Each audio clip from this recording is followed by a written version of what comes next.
Hello সম্মানিত গ্রাহক, আজকে আপনাদের কাছে একটা রেসিপি শেয়ার করব।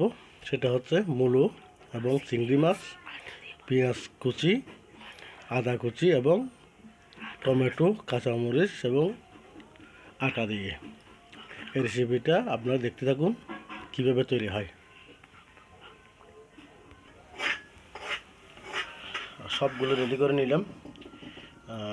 পেঁয়াজ কুচি, লঙ্কা কুচি, টমেটো কুচি, আদা বাটা, রসুন বাটা, স্বাদ মতো লবণ এবং মূলো কুচি এবং চিংড়ি গুঁড়ো, আর পরিমাণ মতো মরিচ, হলুদ, মশলা, এগুলো সব একসাথে ময়দার সাথে মাখিয়ে নেব।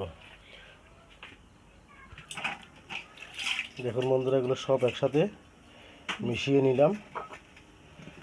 এখন এগুলো তৈরি করা হবে, দেখতে থাকুন।